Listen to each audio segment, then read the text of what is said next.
E hoje eu quero falar com vocês uma série de mensagens que eu vou pregar aqui, porque isso tem me incomodado. Cristãos de verdade é o tema. E hoje eu quero falar sobre diminuindo erros em busca da santidade.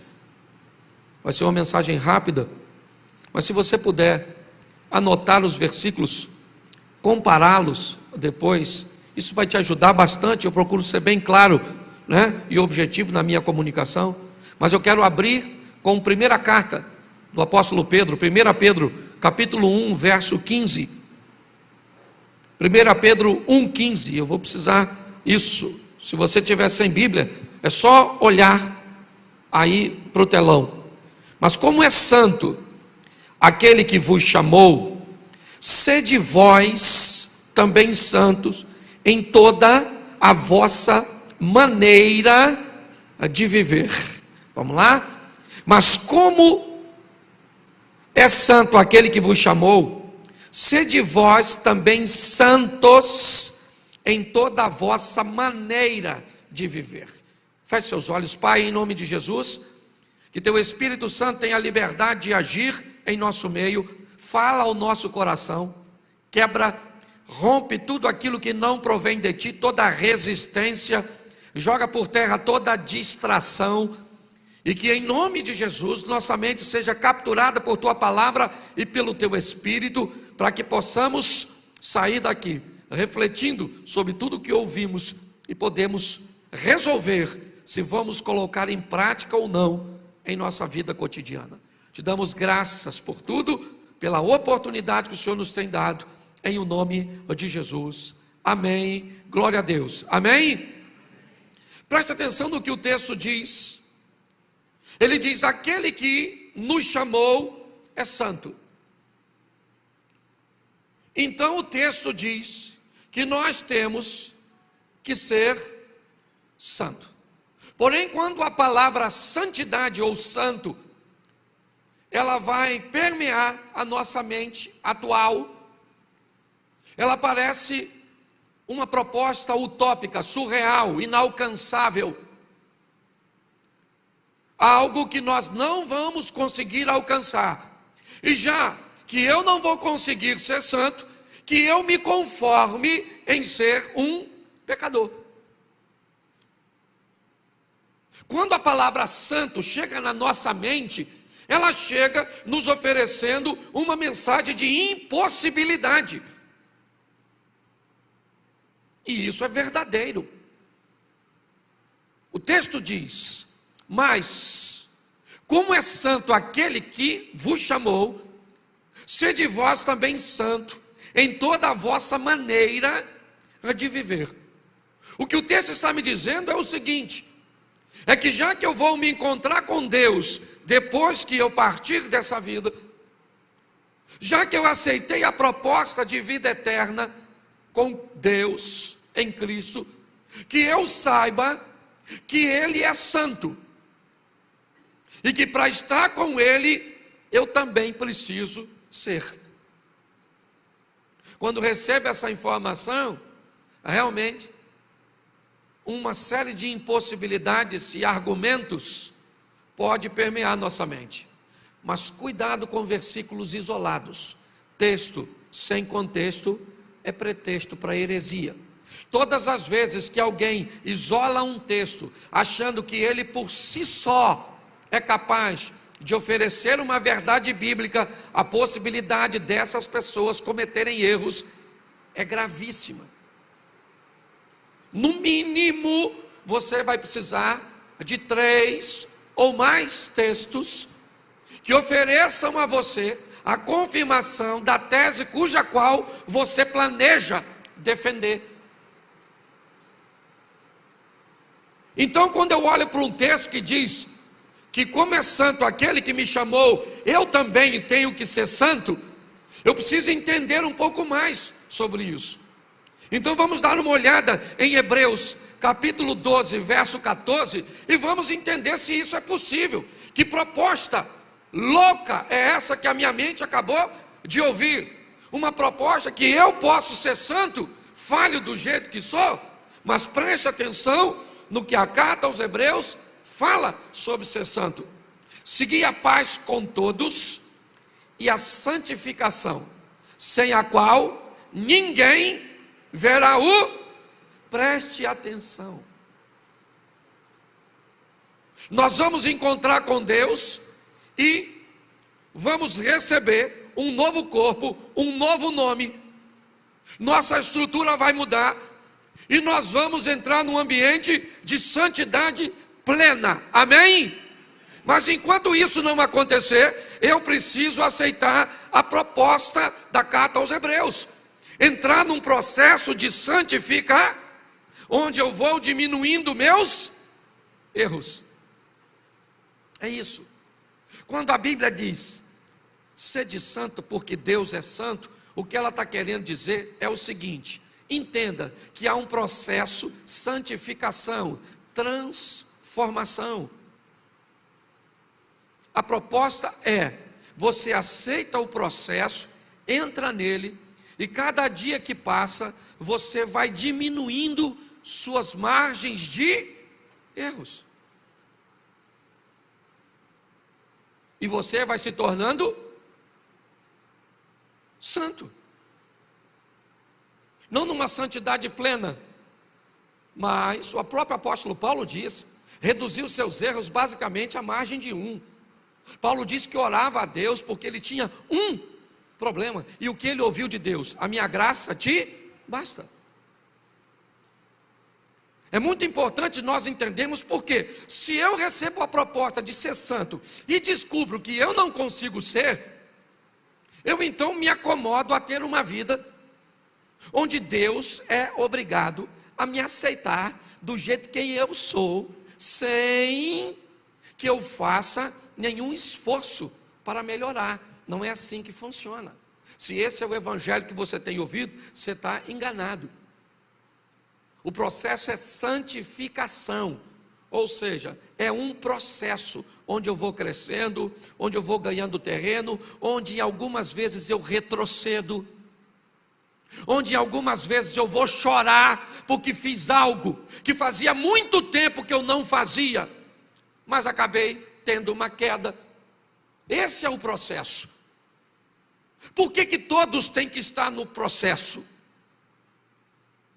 Porque quem está no processo sabe que perdeu o direito de julgar os outros. Porque o máximo que eu posso fazer é condenar você por um pecado que eu não cometo, mas eu também tenho o meu. Esse é o grande desafio.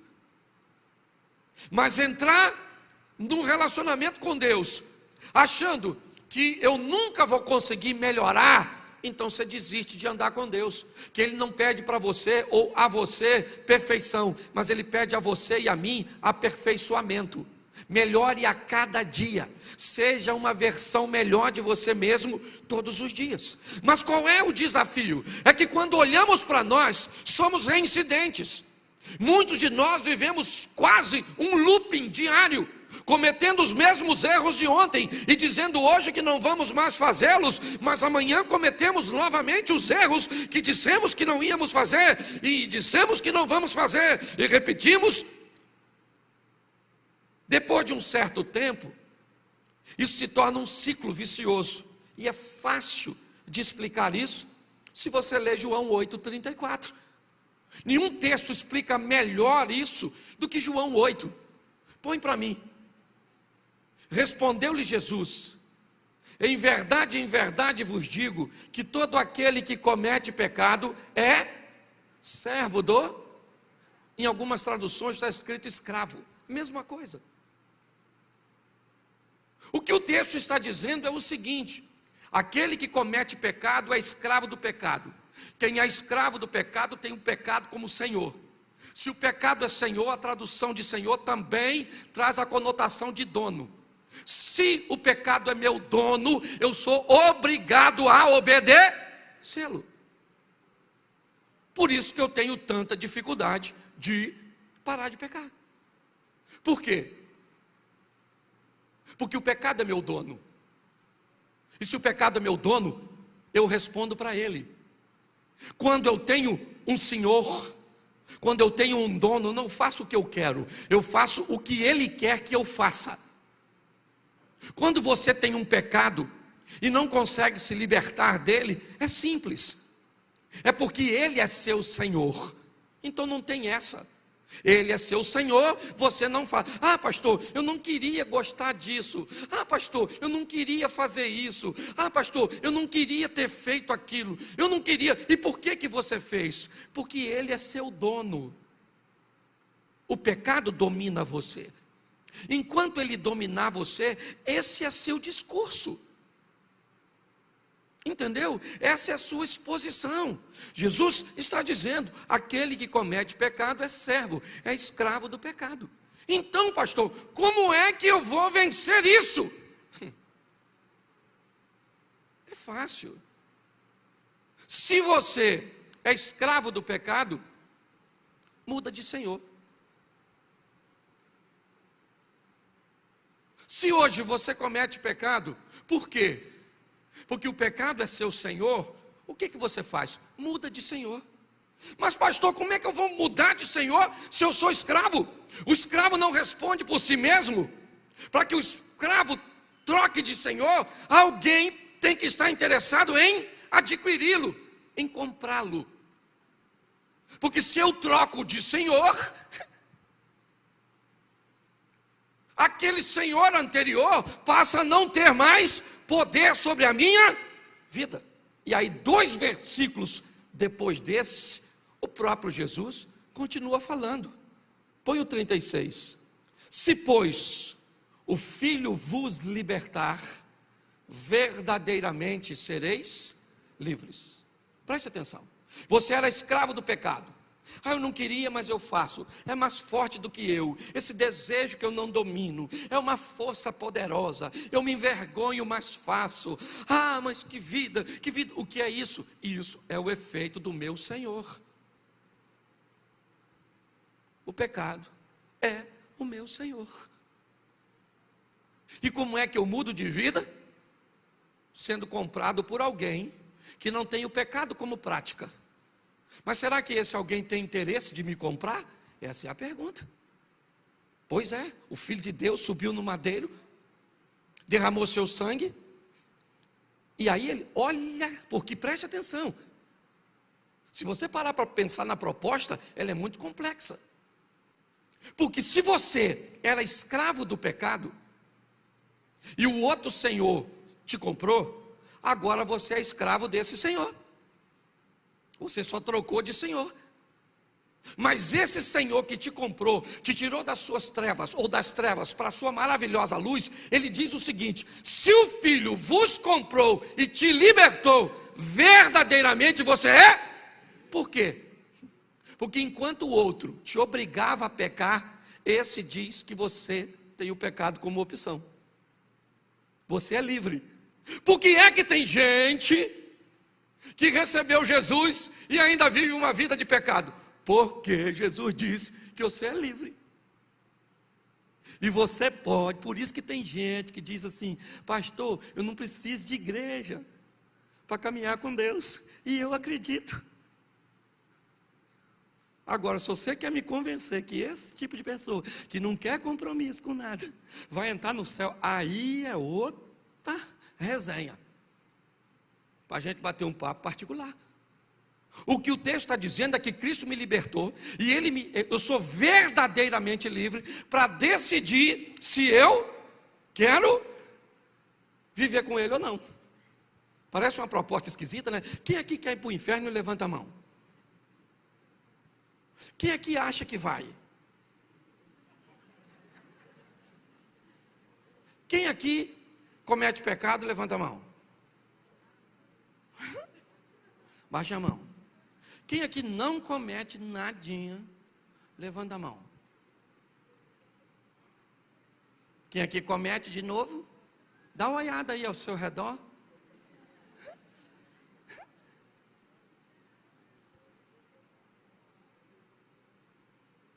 O negócio está esquisito. Pare para pensar. Eu quero falar com vocês um pouquinho sobre salvação. Um assunto que normalmente não dá ibope, né?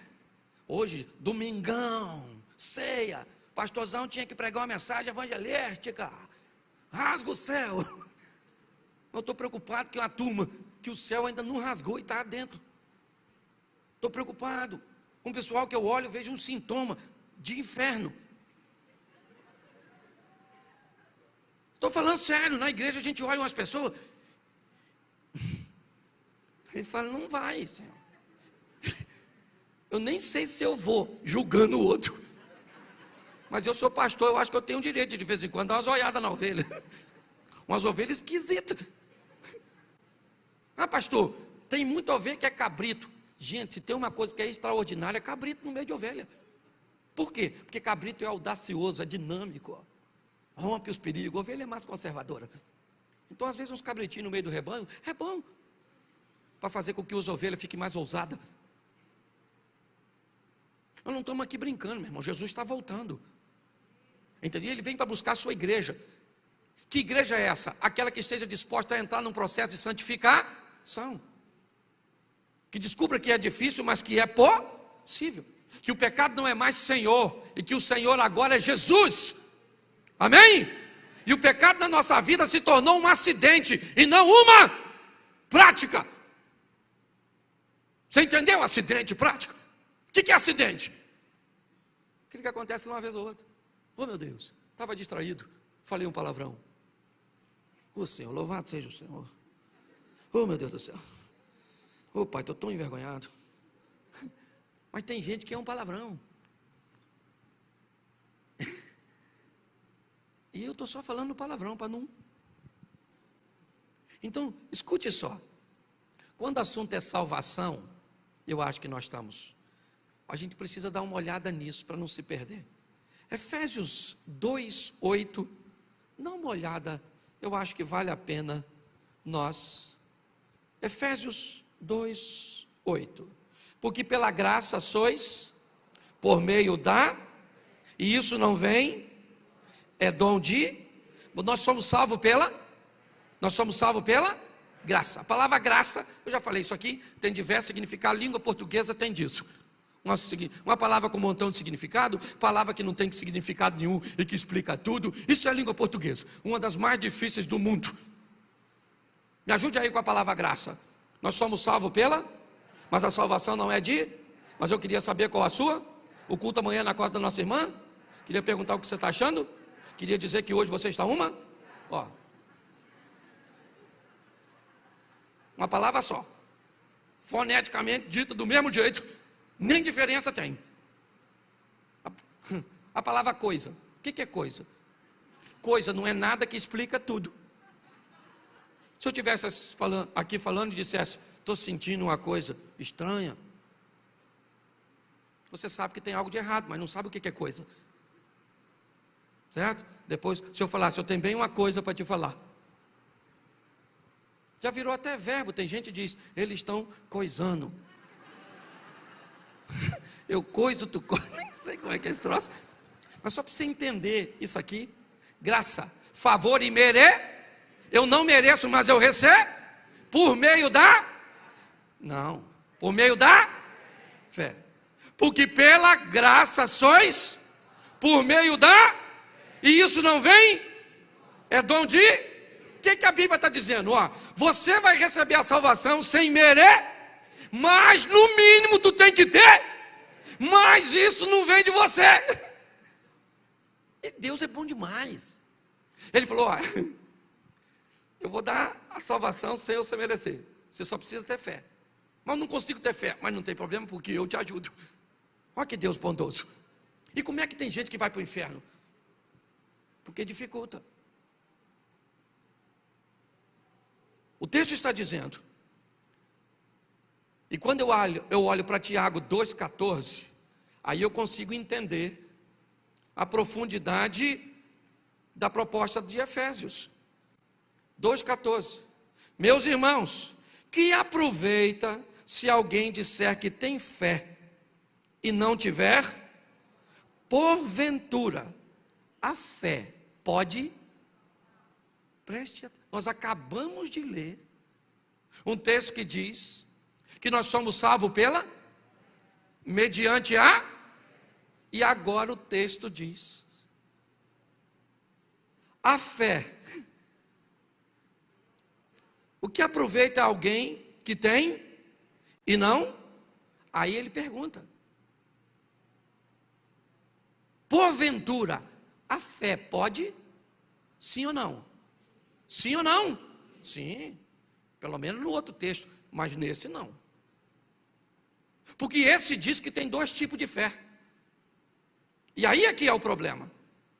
Quando eu olho o texto seguinte, o verso 17, nós estamos no 14, pula para o 17. Assim também a fé, se não tiverás, é morta em si. Aqui diz que tem duas fés, uma morta e a outra. Uma fé que gera resultados e outra fé que não gera resultados, não gera transformação. O que o texto está dizendo é que quando alguém diz que tem fé, ele precisa mostrar resultados que dê substancialização, que componha a fé. Ele não vai estar mentindo se não tiver uma fé que não transforma. Por isso que pessoas, e aí me permito, que falam que têm fé em determinadas coisas, em determinados posicionamentos religiosos, eles não estão mentindo. E aí eu corro um perigo sério de caminhar entre duas esferas. Algumas pessoas que vão olhar para a fé sem obras é morta e vêm trabalhar na igreja, tirar serviço como obreiro, cantar no louvor, pregar, dar dízimo ou entregar dízimo, entregar oferta, fazer alguns trabalhos solidários, certo? E começam a achar que a fé é uma honra. Então tá bom, me mostra a sua fé. Ah, eu tenho fé porque tem dinheiro. E aí, meu irmão, é esse seu valor? É isso? Você mensura, é esse o princípio que você usa? Não. Que estilo de vida você tem? Quando as pessoas falam sobre o seu nome, como é que é seu temperamento? Ah, eu sou uma pessoa explosiva. Beleza, esse é o seu temperamento. Eu quero saber que poder tem o Espírito Santo sobre sua explosão. Ah, eu sou um homem que sou tendencioso para a mulher ou para uma vida sexual. Pois é, querido, eu quero saber que poder tem o Espírito Santo sobre esse desejo seu. Ah, eu tenho desejo por isso, tá bom. Mas eu preciso saber que poder tem Deus sobre você. Porque é possível que controlemos o nosso temperamento, que controlemos as nossas ações. Ou então, nós vamos ter problemas, porque a Bíblia está dizendo que uma fé sem obras que a justifique, que a solidifique, ela é morta. E aí, a pergunta é feita e a resposta pode ser dada: porventura, as obras podem salvá-lo? Não. Mas a fé pode salvá-lo sem obras? Não. Esse é o desafio. Quando olhamos para isso, preste atenção, segunda carta do apóstolo Paulo aos Coríntios, capítulo 3, verso 18. Me parece que é um texto que está remetendo a uma situação que Moisés viveu no Velho Testamento.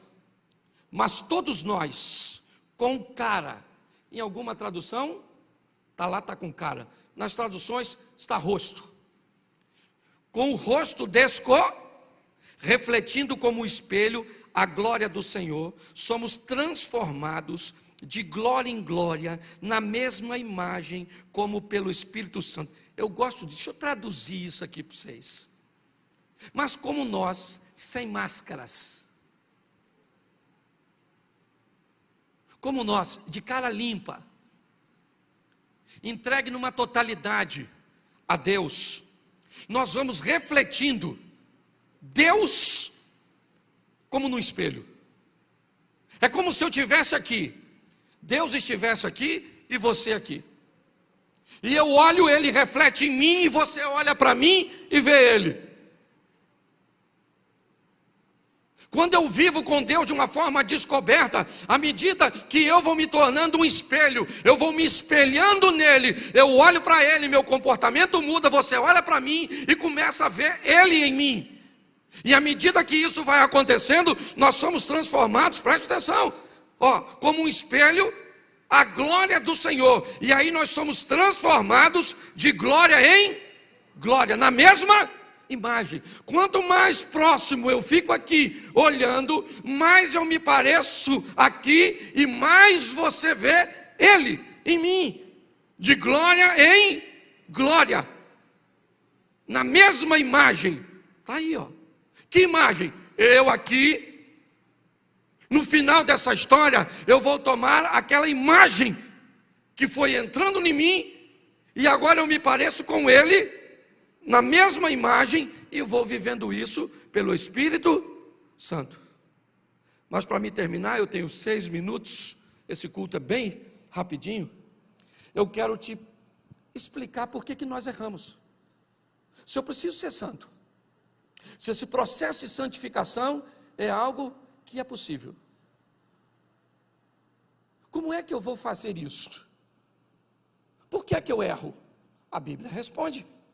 Então vamos lá? Marcos capítulo 12, verso 24. Jesus está conversando com os saduceus sobre a ressurreição, mas o texto vale para a gente aqui. E Jesus respondendo disse-lhes: porventura, não errais vós em razão de não saberdes as Escrituras e nem o poder de Deus? Escute isso aqui, que isso é muito sério. Vocês erram por 2 motivos. Não por 1, por 2. Cuidado, se caminhar para um lado só, corre o risco de continuarem errando.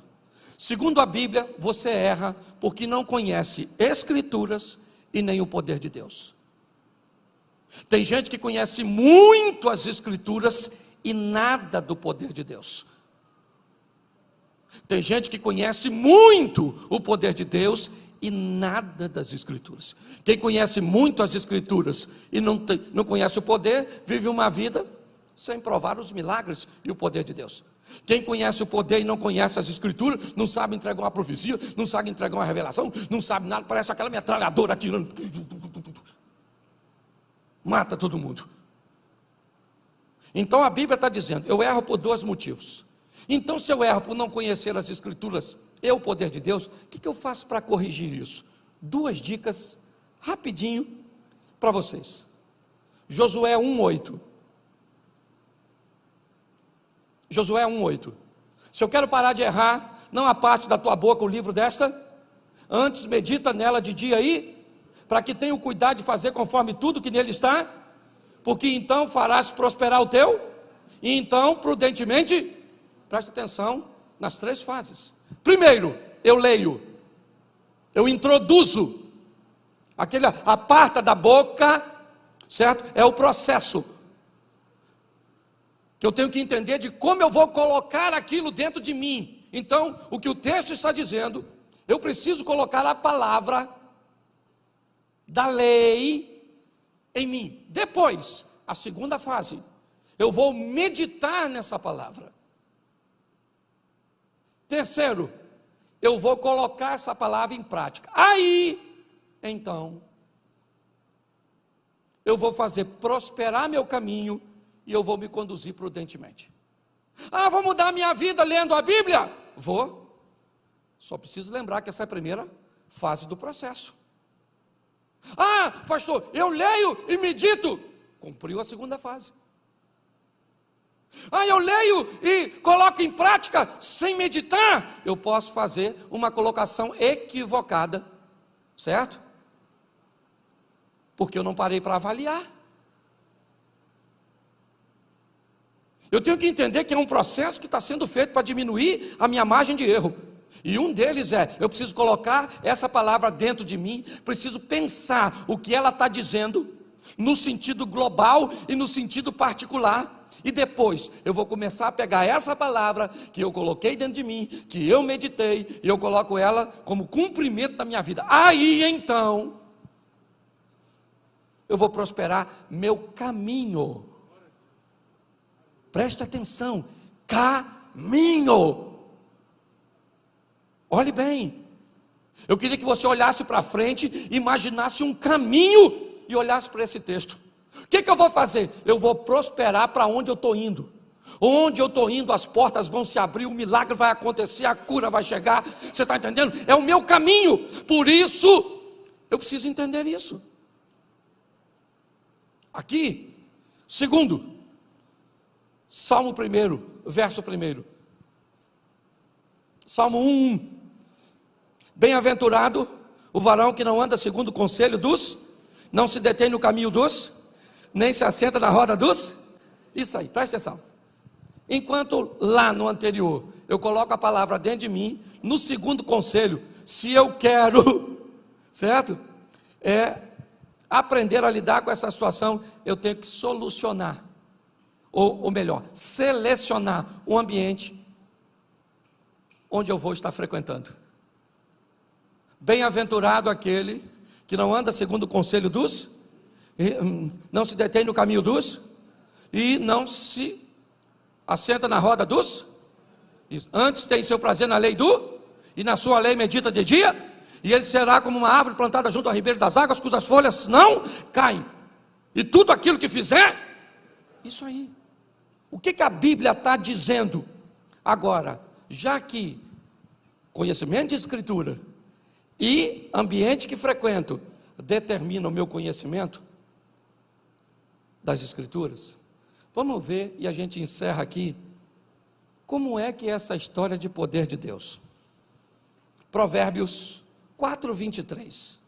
Deixa eu te dar um outro, perdão, depois pede pessoal aí, onde está, nem sei, está na fila, tem muita gente lá fora, não sei, ok? Não estou vendo ninguém ali, certo? Se não tiver ninguém, vocês ficam para o segundo culto. 1 Coríntios 15:33, esse é genial. Põe aí. 1 Coríntios 15:33. Você lê para mim?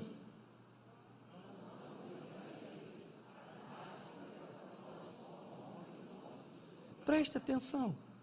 A Bíblia está dizendo, não se misture com quem fala besteira. Não se misture.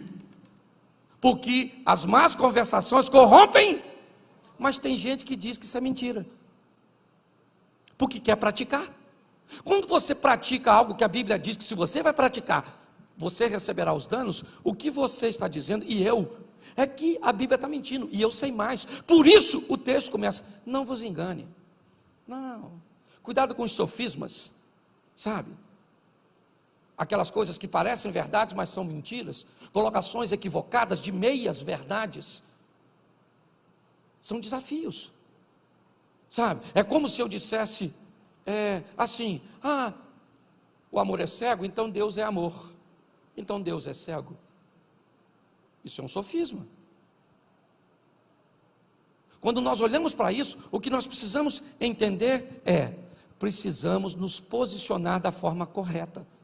E o poder de Deus, pastor? Então vamos lá, 2 versículos e eu termino. Jó 42:5. O último capítulo do livro de Jó, olha o que Jó está falando. Com o ouvir dos meus, ouvi. Mas agora, como é que se conhece poder? Com experiência. Enquanto as Escrituras ou o conhecimento bíblico eu tenho na palavra de Deus, no ambiente que eu vou ter, ou que eu vou frequentar, o poder não. O poder tem experiências particulares, e esse é o grande desafio. Quem não tem experiências com Deus e não experimenta o poder, tem dificuldade de andar no trilho, porque a Bíblia diz, você erra por não conhecer as Escrituras e nem o poder. O que o texto está dizendo é simples. Eu preciso ter experiências com Deus. E de onde ela vem? Da obediência. Daniel, capítulo 3, verso 17, a gente encerra. Daniel 3:17. Amém? Eis que o nosso Deus, a quem nós servimos, é o que nos pode livrar. Ele nos livrará do forno de fogo ardente e da tua mão, ó rei. Verso 18. E se não, fica sabendo, ó rei, que não serviremos aos teus deuses e nem adoraremos a estátua de ouro que levantaste. Meu irmão, você quer ter experiências com o poder de Deus? Obedeça, porque na obediência ele se manifesta.